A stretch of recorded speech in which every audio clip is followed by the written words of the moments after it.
ट्रांसमाइग्रेटेड into one peace world with a gift pack. अध्याय 161 स्वर्ग का अखाड़ा। गॉन को 1 घंटे तक प्रशिक्षित करने के बाद ब्लेज ने अपने नेन प्रकार का अभ्यास करना शुरू किया। चूंकि वो एक एनहांसर है, इसलिए वो नेन के साथ अपने शारीरिक हमले और बचाव को बहुत बढ़ा सकता है। ये नजदीकी लड़ाई के लिए उपयुक्त है। उन्होंने अपने हमलों को बढ़ाने का प्रयास नहीं किया, क्योंकि उन्हें पता था कि इससे संभवतः स्नेक बीच जंगल का कुछ हिस्सा नष्ट हो सकता है। इसलिए ब्लेज ने अन्य नेन प्रकारों के साथ प्रयोग करना शुरू कर दिया। रूपांतरण, उत्सर्जन, हेरफेर और जादू। किसी चीज की कल्पना करना और उसे बनाना वाकई बहुत रोमांचक है। एक बच्चे की तरह जिसने अपना पसंदीदा खिलौना पा लिया हो, ब्लेज ने अलग अलग नेन टाइप्स के साथ खेलना शुरू कर दिया। नेन के साथ कुछ भी हासिल किया जा सकता है। एकमात्र शर्त यह है कि क्या आपका आभा मंडल उन्हें सहारा देने के लिए पर्याप्त मजबूत है या आपका दृश्यांकन पर्याप्त शक्तिशाली है। बेशक विशेषज्ञता कौशल एक अलग मामला है। चूंकि ब्लेज गर्मी से परिचित है, उसने अपनी आभा को गर्मी में बदलने का प्रयास किया। उसकी आभा के बदलने का एहसास अद्भुत है। उसने बस सोचा और उसकी पूरी आभा उच्च गर्मी में बदल गई। नीली सफेद लौ ने उसके शरीर को चारों ओर से घेर लिया, लेकिन अगले ही पल उसने उसे रोक दिया, क्योंकि उसे लगा कि उसकी त्वचा अत्यधिक गर्मी से जल रही है। ओह, ऐसा लगता है कि मैं आभा को इतनी अधिक गर्मी में नहीं बदल सकता, जिसे मेरा भौतिक शरीर भी झेल नहीं सकता, ब्लेज ने सोचा। वो ये भूल जाता है कि उसका शरीर गर्मी के प्रति प्रतिरोधी नहीं है, क्योंकि उसके अंदर समुद्री पत्थर के टुकड़े हैं। एक पल सोचने के बाद उसने फिर से कोशिश की। इस बार उसने कम तापमान से शुरुआत की और धीरे धीरे तापमान बढ़ाना शुरू किया, ताकि वो अधिकतम तापमान पा सके जिसे उसका भौतिक शरीर सहन कर सके।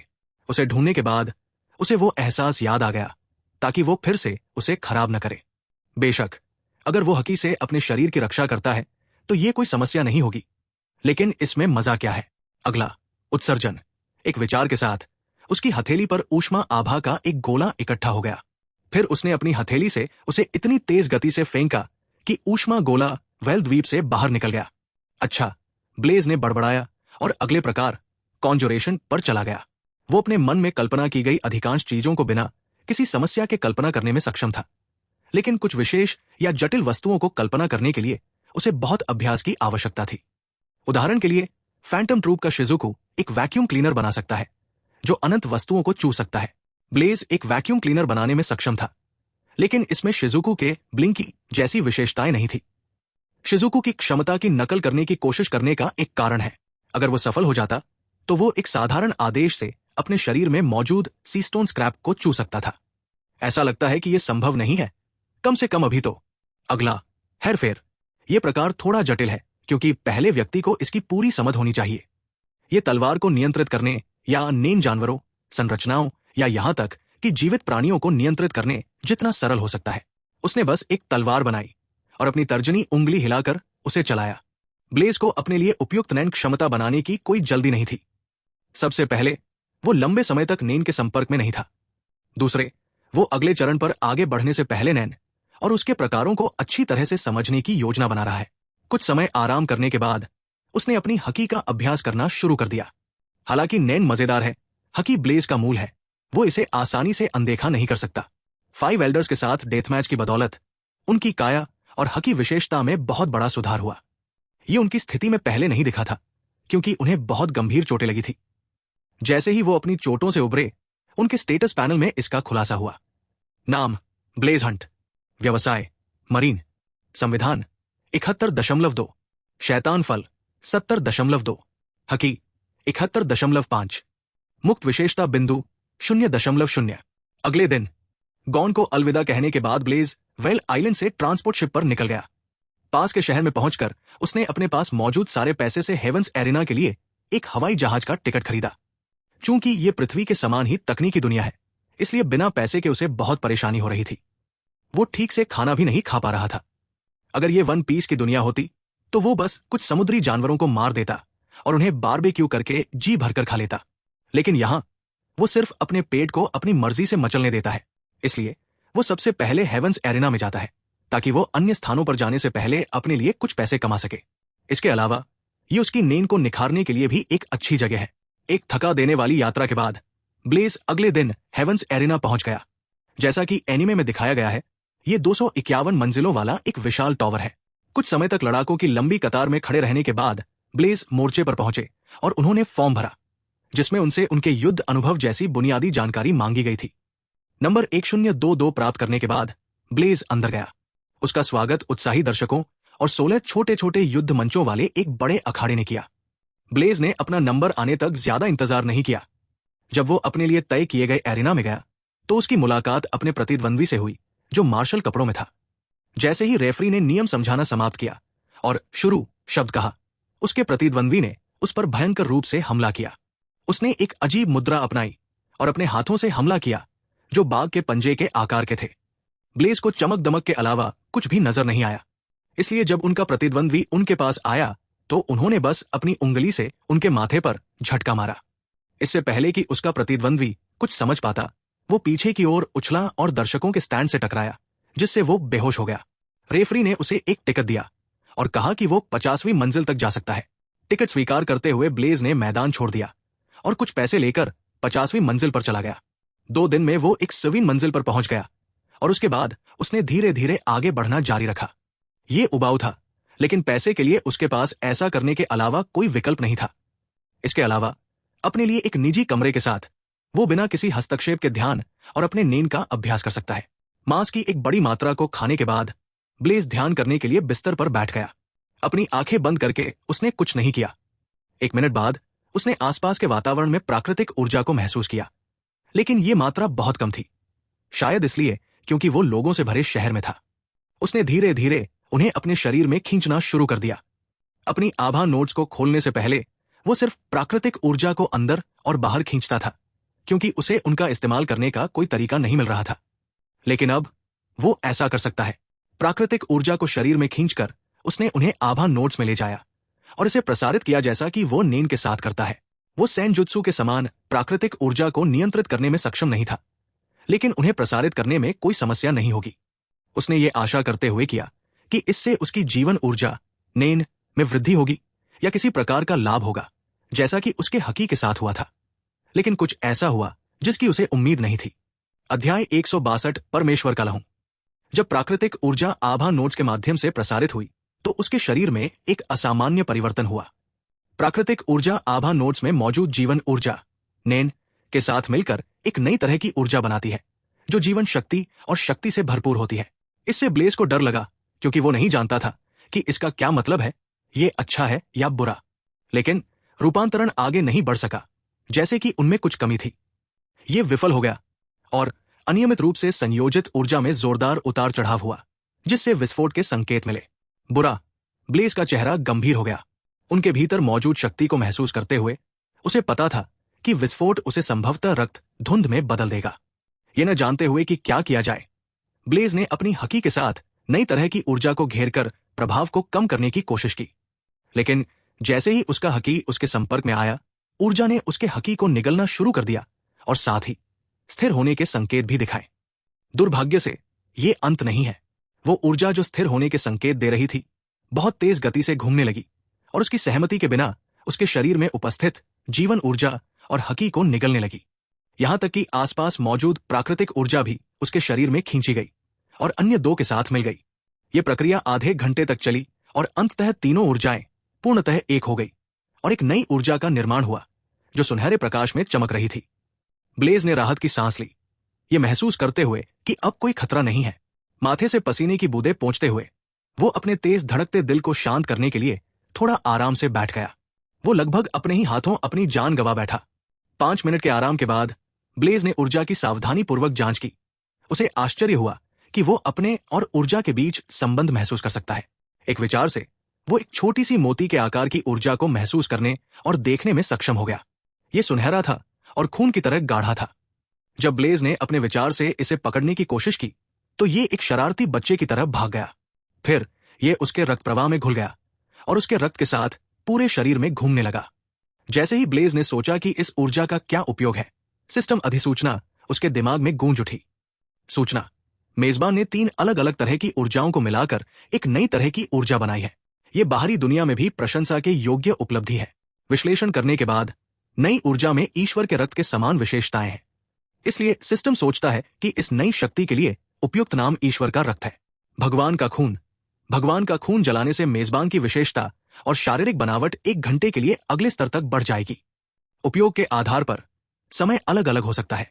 एक बार जब होस्ट मानव शरीर में सभी सामान्य रक्त को भगवान के रक्त से बदल देता है तो आप सीमा को पार कर जाएंगे और आपका शरीर अर्ध ईश्वर के स्तर तक पहुंच जाएगा। उपलब्धि: ईश्वर का रक्त। पुरस्कार: +5.0 निःशुल्क विशेषता बिंदु। नोट: होस्ट यहां मुफ्त विशेषता बिंदु नहीं जोड़ सकता क्योंकि HXH दुनिया में प्रवेश अनौपचारिक है। वन पीस दुनिया में वापस आने के बाद आप अपनी इच्छानुसार अंक जोड़ सकते हैं। वाह, गॉड्स ब्लड, कितना बढ़िया नाम है। ब्लेज की आंखें चमक उठीं। मैं कब इतना बढ़िया हो गया।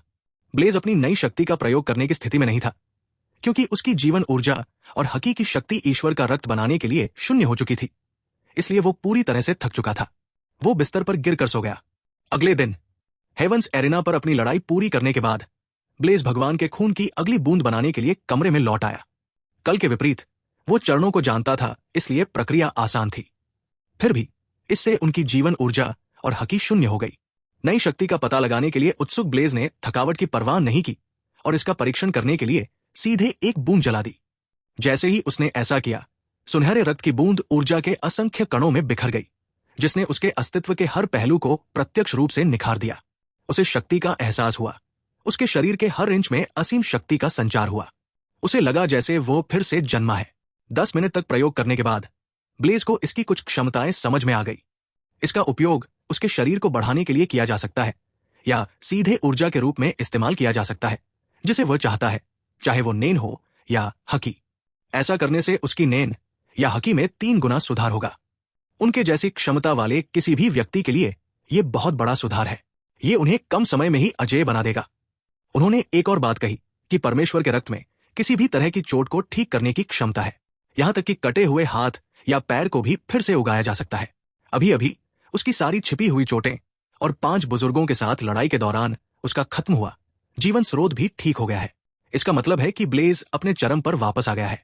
शक्ति का अनुभव करते हुए ब्लेज ने अपनी मुट्ठी भींच ली और उसके होंठ थोड़े मुड़े हुए थे, जैसे कि वो मुस्कुरा रहा हो।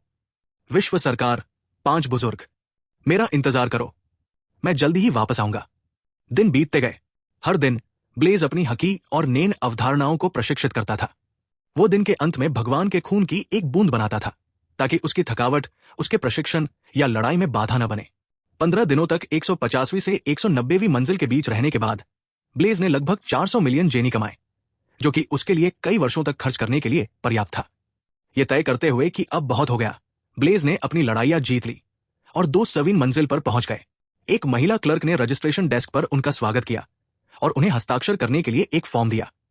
फिर उसने उसे 200वीं मंजिल के नियम और मैच का समय समझाया।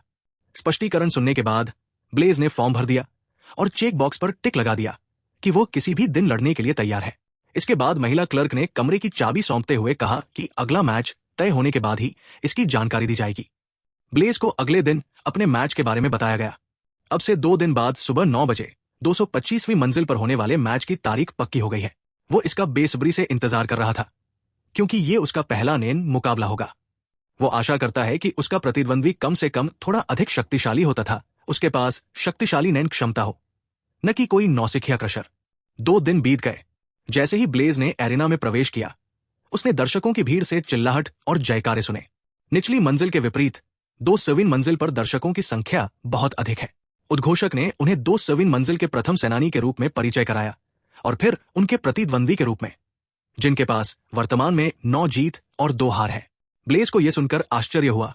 9 जीत, ऐसा लगता है कि मैं बोर नहीं होऊंगा। घोषणा के बाद उनके प्रतिद्वंदी ने मंच पर प्रवेश किया। उनके प्रतिद्वंदी का नाम रोजाक है, जो शांत स्वभाव के हैं। जैसे ही वे मंच पर आए, दर्शकों की भीड़ में शोर बढ़ गया। ऐसा लग रहा था कि उन्हें बहुत समर्थन मिल रहा है। रोजाक एक लंबा, मांसल आदमी है जिसकी मांसपेशियां अच्छी तरह से विकसित है, जो उसके खुले स्टाइल वाले सिल्वर लेदर जैकेट से देखी जा सकती है। उसके छोटे नीले बाल और बिजली जैसी नीली आंखें थी। ब्लेज की ओर देखते हुए रोजाक ने बुदबुदाया, लेकिन ये बात सुनाई दे गई। एक नौसिखिया हो। नौसिखिया? ब्लेज उसके शब्द सुनकर मुस्कुराया। अध्याय 163, प्रथम नेन युद्ध। भले ही रेफरी ने कहा शुरू करो, रोजाक ने हमला करने की पहल नहीं की। उनकी नजर में ब्लेज का आम रुख बिना किसी सुरक्षा के खुलापन से भरा है, लेकिन उसकी तेज इंद्रियों ने उसे आगाह कर दिया कि उसका प्रतिद्वंद्वी खतरनाक है। अगर वो एक भी गलती करता है तो वो मर जाएगा। दबाव को अपने दिमाग पर हावी न होने देते हुए रोजाक ने ब्लेज पर टिप्पणी की। ऐसा लगता है कि तुम कोई साधारण व्यक्ति नहीं हो। आओ, तुम मेरा समय बर्बाद कर रहे हो। ब्लेज ने हाथ से इशारा किया। अगले ही पल रोजाक ने रेन को विस्मयकारी रूप से विस्फोटित कर दिया और फिर टेन का उपयोग करके उसे अपने शरीर के चारों ओर लपेट लिया। अपनी तैयारी करते हुए वो उसकी ओर दौड़ा। उसे एक्शन करते देख भीड़ जयकारे लगाने लगी। आभा से ब्लेज को पता चल गया कि वो एक मास्टर है जो कुछ समय से नेन का अभ्यास कर रहा है। हमले का सामना करते हुए उसने अपने नेन का इस्तेमाल नहीं किया। सबसे पहले उसे यह समझना होगा कि उसकी शुद्ध शारीरिक क्षमता नेन उपयोगकर्ताओं की तुलना में कैसी है। उसके बाद वो अपनी अगली कार्रवाई की योजना बनाएगा। रोजाक ने नेन के साथ अपने हाथ को ढकते हुए मुक्कों की झड़ी लगा दी। ब्लेज के लिए उसने नंगे हाथों से उसके हमलों को रोक दिया। यहां तक कि उसकी शारीरिक विशेषता 70 फीट बार की सीमा को पार करने के बावजूद उसे थोड़ी असुविधा महसूस हुई। वो पूर्ण सुरक्षा वाला कैडो नहीं है। सेंजू संविधान ने उसे जबरदस्त सहन शक्ति और लचीलेपन के साथ एक शक्तिशाली जीवन शक्ति और शारीरिक ऊर्जा प्रदान की है। एकमात्र चीज जिसमें यह बहुत अच्छा नहीं था वो है रक्षा।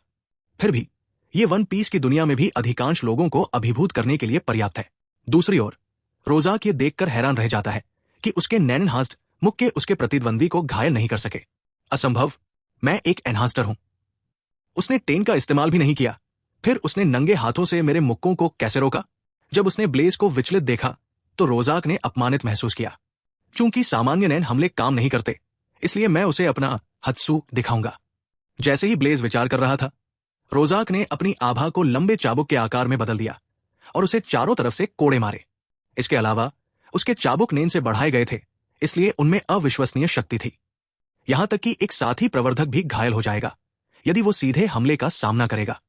अपने विचारों से बाहर आकर ब्लेज ने हमलों को ऐसे टाला जैसे कि वे कुछ भी नहीं थे।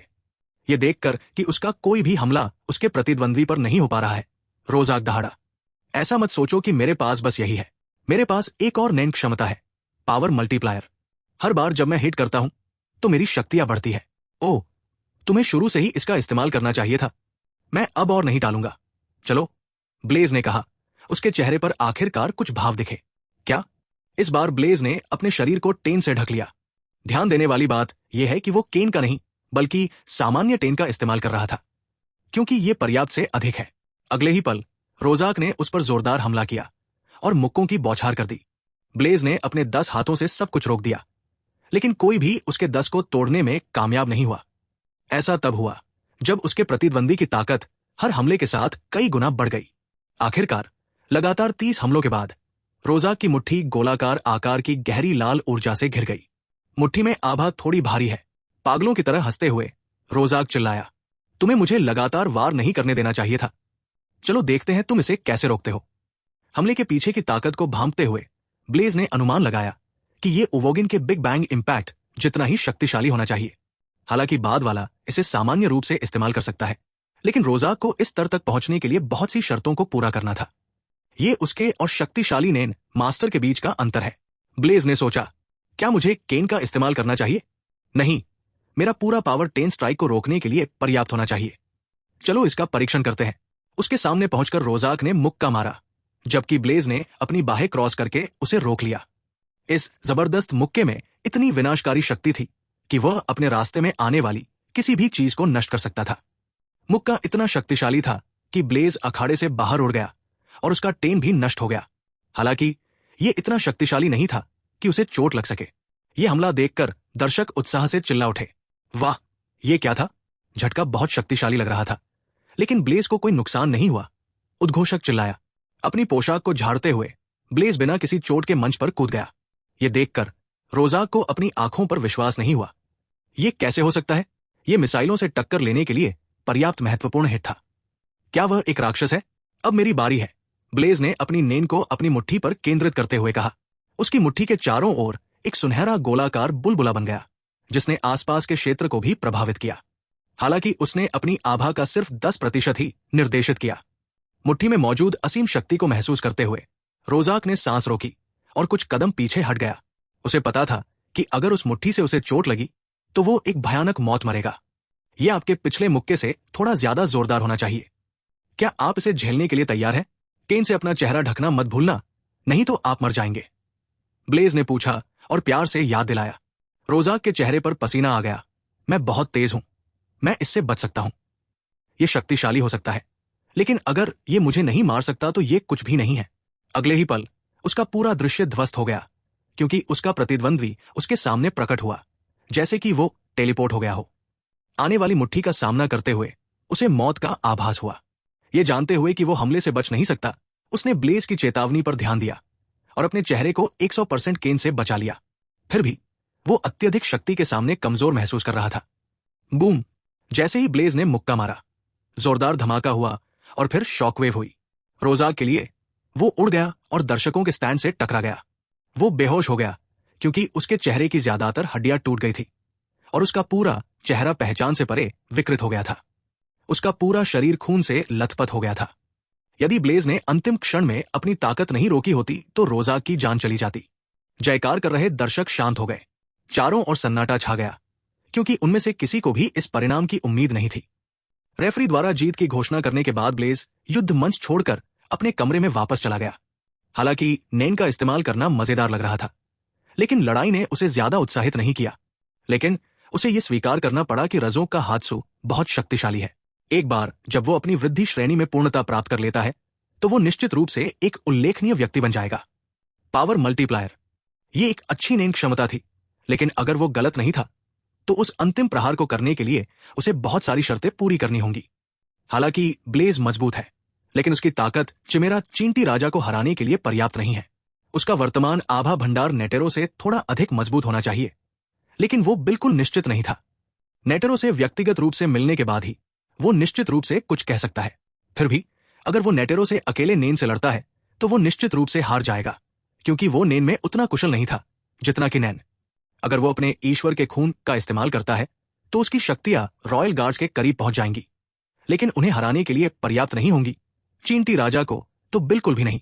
उसे नेन प्रशिक्षण और अभ्यास की आवश्यकता है। बेशक अगर वो अपनी हकी और शैतान फल क्षमता का उपयोग करता है तो वो ऐसा करने में सक्षम होगा, लेकिन इसमें क्या मजा है? एक युद्ध प्रेमी के रूप में उसे कुछ चुनौतियों की आवश्यकता है। इसके अलावा यदि उसके पास कोई लक्ष्य नहीं होगा तो वो ऊब कर मर जाएगा। अध्याय 164 हिसोका मोरो। 4 महीने बीत गए। हंटर्स की दुनिया में आए हुए उसे लगभग 6 महीने हो चुके हैं। 4 महीनों में उसने 9 मुकाबलों में हिस्सा लिया और उनमें से हर एक में जीत हासिल की। रोजाक के अलावा उसे नेन मास्टरी के साथ कोई मजबूत प्रतिद्वंद्वी नहीं मिला। उनमें से ज्यादातर नए या कमजोर हैं। इससे कोई फर्क नहीं पड़ता। वो यहां इसलिए रहता है क्योंकि वो शांत रहता है। जब उसे बोरियत महसूस होती है तो वो दूसरे नेन मास्टर्स के बीच लड़ाई देखने चला जाता है। बेशक उसने यहां लंबे समय तक रहने की योजना नहीं बनाई थी। एक बार जब वो अपना अगला मैच जीत जाता है तो उसे फ्लोर मास्टर को चुनौती देने का अधिकार मिल जाएगा। उसके बाद वह चला जाएगा। जैसे ही वो आज की लड़ाई देखने के लिए 225वीं मंजिल पर आया, वो अगले मैच हिसोका बनाम कास्त्रो के लिए बोर्ड पर प्रकट नामों को देखकर आश्चर्यचकित हो गया। तो वो आखिरकार हेवंस एरिना में आ गया। जब लेस धरती पर था तो उसे हिसोका का चरित्र पसंद था, जो दुष्ट, चालाक और आत्मकेंद्रित था। वो एक ऐसा व्यक्ति है जिसे आप हराने की इच्छा महसूस करेंगे। चूंकि हिसोका एक ऐसा व्यक्ति है जो मजबूत प्रतिद्वंद्वियों से लड़ना पसंद करता है, ब्लेज उसे अवसर देने जा रहा था। दोनों लड़ाकों के युद्ध मंच पर प्रवेश करते ही युद्ध शुरू हो गया। हिसोका वैसा ही दिख रहा था जैसा उसे याद था। उसकी पोशाक विभिन्न कार्ड प्रतीकों से सजी हुई थी। उनका स्वरूप किसी जादूगर जैसा है, जिनके चेहरे पर रंग लगा हुआ है तथा गालों पर सितारों और आंसू की बूंदों के चिन्ह बने हुए हैं। लड़ाई उम्मीद के मुताबिक ही हुई। कास्त्रो हार गया। उसके साथ कुछ देर खेलने के बाद हिसोका ने नेन से उस पर वार किया। चूंकि वो नेन का अनुग्वी उपयोग करता है, इसलिए कास्त्रो को दीक्षांत के दौरान कोई विकलांगता नहीं हुई। जैसे ही हिसोका युद्ध मंच से बाहर निकला, उसकी मुलाकात ब्लेज से हुई, जो गलियारे में उसका इंतजार कर रहा था। हिसोका ने अपने हाथ में जोकर कार्ड के साथ खेला और ब्लेज को अपने चरम रक्त पिपासा को छोड़ते हुए देखा। आप कौन है? क्या तुम लड़ने के लिए तैयार हो? ब्लेज ने अपनी शक्तिशाली आभा का एक हिस्सा दिखाते हुए पूछा। अगर तुम तैयार हो तो मुझे अपना अगला प्रतिद्वंद्वी चुनने में संकोच मत करो। मैं किसी भी समय तैयार हूं। ठीक है। जब ब्लेज उसकी नजरों से ओझल हो गया तो हिसोका ने अपनी आंखें सिकोड़ ली। वो समझ गया कि ब्लेज बहुत ताकतवर है और ऐसे प्रतिद्वंद्वी से लड़ने का विचार उसे अंदर तक रोमांचित कर रहा था। मुझे यकीन है कि वो मेरा मनोरंजन करेगा। हिसोका से बातचीत के बाद ब्लेज अपने कमरे में वापस चला गया और फिर से प्रशिक्षण शुरू किया। पिछले 4 महीनों में उसने हर दिन अपने नेन का अभ्यास किया और हकी की तरह ही इसकी आदत डाल ली। अगर वो चाहता तो बिना किसी कठिनाई के अपना खुद का हात्सु बना सकता था। वास्तव में उसने कई लोगों की नैन क्षमता की नकल करने की कोशिश की और उनमें से अधिकांश में सफल भी हुआ। इसका एक अच्छा उदाहरण है लियोरियो का रिमोट पंच। गिंग की तरह वो भी बिना ज्यादा मेहनत के इसकी नकल करने में सक्षम था। इसके अलावा अब उसके पास भगवान के खून की 130 बूंदें हैं। कुछ दिनों तक प्रयोग और विश्लेषण करने के बाद उसने पाया कि अर्धदेवी काया पाने के लिए उसे भगवान के खून की 3000 बूंदों की आवश्यकता है। बेशक वो इस बारे में 100% निश्चित नहीं था, लेकिन ये उस सीमा के आसपास होना चाहिए। उस तक पहुंचने के लिए उसे इसे पूरा करने के लिए कम से कम 8 साल और चाहिए। ये एक लंबा समय है और ब्लेज को भी कोई जल्दी नहीं थी। चूंकि अब उसे हिसोका से लड़ना है, इसलिए वो उसके साथ खेलने के लिए एक अनोखी नैन क्षमता बनाने की योजना बना रहा है।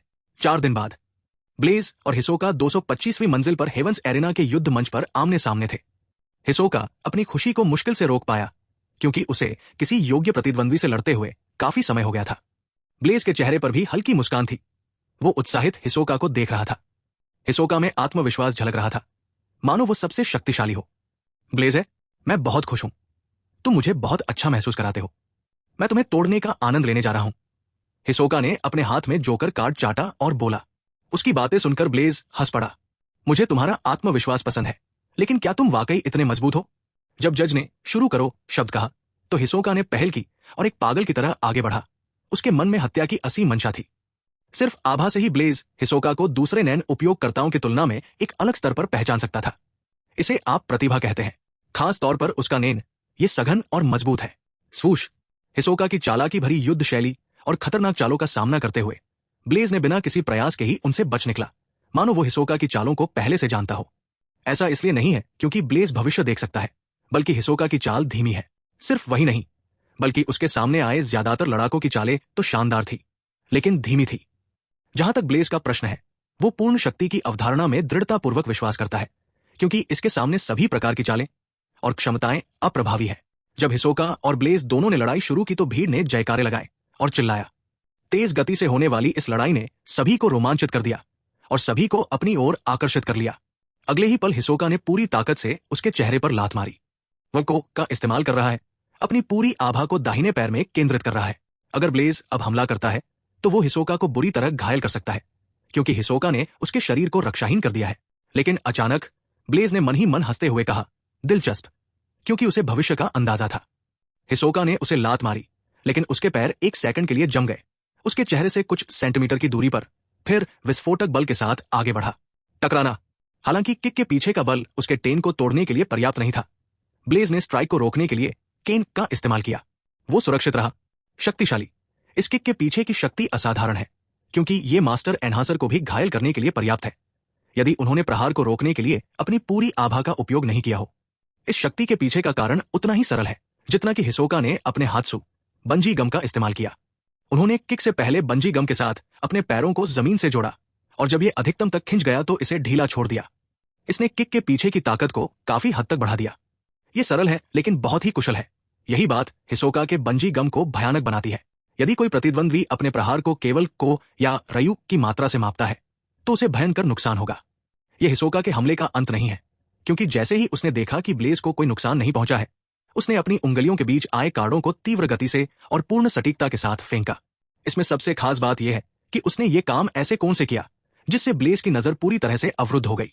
अगर ऑब्जर्वेशन हकी ना होता तो वो भी धोखा खा जाता। ब्लेज ने हमले से बचने की कोशिश नहीं की, बल्कि तेजी से कार्ड को अपनी उंगलियों के बीच केन से लपेटकर पकड़ लिया। कार्ड को छूते हुए उसने आश्चर्यचकित भाव दिखाया। अद्भुत! हिसोका के कार्ड भारी लग रहे थे, जैसे कि वे स्टील के हों। बाद वाले ने अपने कार्डों को शू से ढक दिया था, लेकिन आभा की मात्रा और जिस तरह से उसने उन्हें लागू किया वो बेहद आश्चर्यजनक है। उसके कार्ड किनारों पर भारी थे, जबकि बीच में हल्के थे, क्योंकि उसने शू के साथ रयु भी लगाया था। अधिकतम आउटपुट पाने के लिए उसने अपने आभा को कार्ड में विभाजित कर दिया। अध्याय 165 पूर्ण अवरोध। ब्लेज को आसानी से अपने कार्ड पकड़ते देख हिसोका की आंखें सिकुड़ गई। वो अच्छी तरह जानता था कि उसने कार्ड में कितनी आभा और शक्ति डाली है। हालांकि वो एक ट्रांसम्यूटर है, लेकिन उसने अपने एनहांसमेंट में एक हद तक महारत हासिल कर ली है। बिना किसी नुकसान के कार्ड पकड़ने के लिए उसका प्रतिद्वंद्वी निश्चित रूप से एक एनहांसर है और उसे उच्च स्तरीय महारत हासिल करनी चाहिए।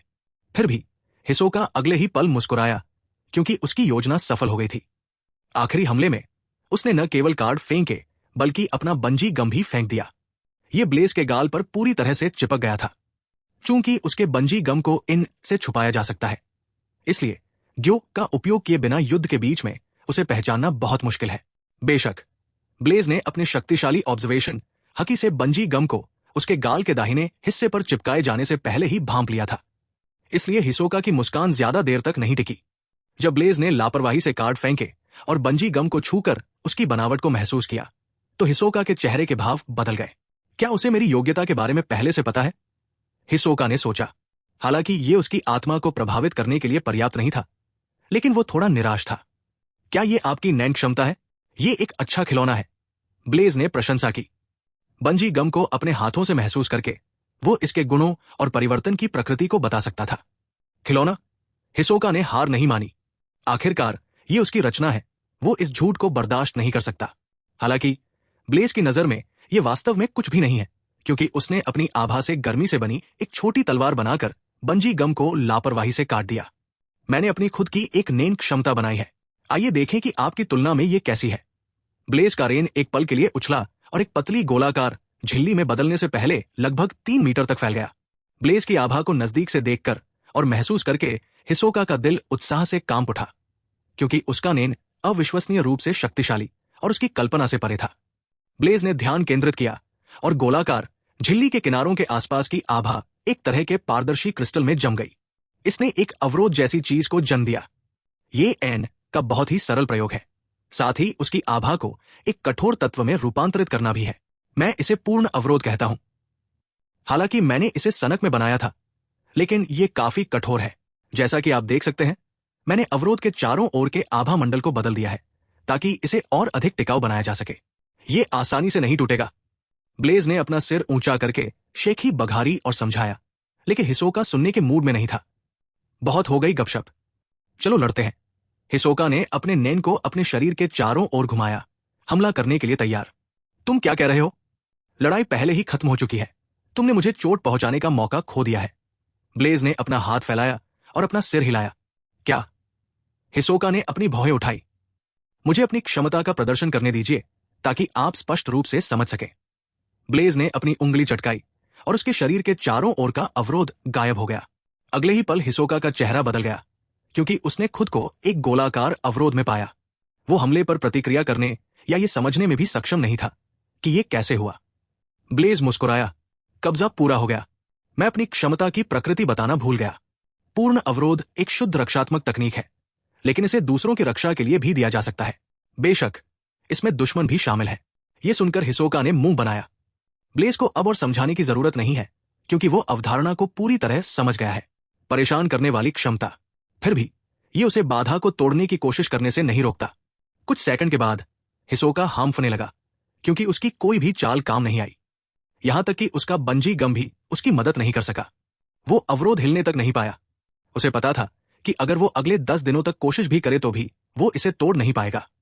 इसलिए उसने आखिरकार इस तथ्य को स्वीकार कर लिया कि वो अंदर फंसा हुआ है। तो अब क्या? क्या तुम मुझे मार डालोगे? हिसोका ने पूछा। तुम्हें एक अच्छे योद्धा बनने की क्षमता है, इसलिए मैं तुम्हें जीवित रहने दूंगा। मैं बस यही उम्मीद करता हूं कि अगली बार जब हम मिलेंगे तो तुम कम से कम मेरा मनोरंजन करने लायक तो होगे, ब्लेज ने कहा और अवरोध हटा दिया। हिसोका को ऐसा लगा जैसे उसके चेहरे पर तमाचा मारा गया हो। हमेशा वही अपने प्रतिद्वंद्वी को जीवित रहने देता है ताकि भविष्य में जब वे दुर्जय हो जाएं तो उन्हें तोड़ सके, लेकिन किसी ने उसके साथ भी ऐसा ही किया। बेशक अगर तुम मुझ पर अभी हमला करने की कोशिश करोगे, मैं तुम्हें यहीं और अभी मार डालूंगा। ब्लेज ने अपनी आंखें सिकोड़ ली, जिससे उसकी हत्या की मंशा का पता चला, जो हिसोका को भी मात देने में सक्षम थी। ब्लेज का सामना करते हुए हिसोका को ऐसा लगा जैसे कोई अनजान जानवर उसे घूर रहा है। उसकी तीव्र खतरे की संवेदनाओं ने उसे चेतावनी दी कि अगर उसने कोई मूर्खतापूर्ण काम किया तो वह मर जाएगा। माथे पर पसीने की बूंदें लिए हिसोका ने कहा, मैं मूर्ख नहीं हूं। मुझे पता है कि कब आगे बढ़ना है और कब पीछे हटना है। अगली बार जब हम मिलेंगे तो ये अलग होगा। ये कहते हुए हिसोका ने हार स्वीकार कर ली और युद्ध मंच से चला गया। वो जल्द ही सभी की नजरों से ओझल हो गया। उसके पास एक मजबूत आत्मा है। ये मुकाबला उतना रोमांचक नहीं था जितना उसने सोचा था। हालांकि हिसोका मजबूत है, लेकिन वो दुनिया के शीर्ष नैन मास्टर्स को मात देने के स्तर का नहीं है। हिसोका के खिलाफ लड़ाई जीतने के बाद ब्लेज को फ्लोर मास्टर को चुनौती देने की योग्यता प्राप्त हुई, लेकिन उसने ऐसा नहीं किया क्योंकि उसकी इसमें जरा भी रुचि नहीं थी। वो हेवंस एरिना में पैसे कमाने और हिसोका जैसे कुशल नैन उपयोगकर्ताओं के साथ युद्ध में शामिल होने के लिए आया था। उसने वो हासिल कर लिया जिसके लिए वो यहां आया था। अब समय आ गया है कि वो आगे बढ़े। अगले दिन हेवेंस एरेना से निकलकर ब्लेज डॉक्टर के पास गया और अपने शरीर में मौजूद सीस्टोन के टुकड़ों को निकालने का उपाय ढूंढने लगा। ये सब उसे पिछले कुछ समय से परेशान कर रहा था। हंटर वर्ल्ड के उन्नत चिकित्सा उपकरणों से उसके शरीर को स्कैन करने के बाद डॉक्टरों को उसके शरीर के अंदर 12 सीस्टोन के टुकड़े मिले। समस्या यह है कि वे उसके शरीर के अलग अलग हिस्सों में बस गए थे। जैसे ही उन्होंने चुंबकीय उपकरण का उपयोग करके स्क्रैप को हटाने का निर्णय लिया, जो किसी भी प्रकार की धातु को खींच सकता है, यह असफल हो गया क्योंकि सीस्टोन एक पूरी तरह से अलग तत्व है। ब्लेज को इस नतीजे की उम्मीद थी। वो बस ये देखना चाहता था कि क्या उनके पास कोई तरीका है। बेशक ये एकमात्र तरीका नहीं है, क्योंकि स्क्रैप को सर्जरी द्वारा भी हटाया जा सकता है या विशेष नेन डॉक्टरों द्वारा संभाला जा सकता है, लेकिन उसके शरीर को देखते हुए कोई भी सामान्य डॉक्टर उसकी त्वचा को नहीं काट सकता। दूसरा तरीका भी संभव नहीं है, क्योंकि उसे विशेष नेन डॉक्टरों को आमंत्रित करने के लिए एक शिकारी बनना होगा। चूंकि वो जल्दी में नहीं था, इसलिए ब्लेज ने वेल द्वीप पर लौटने का फैसला किया।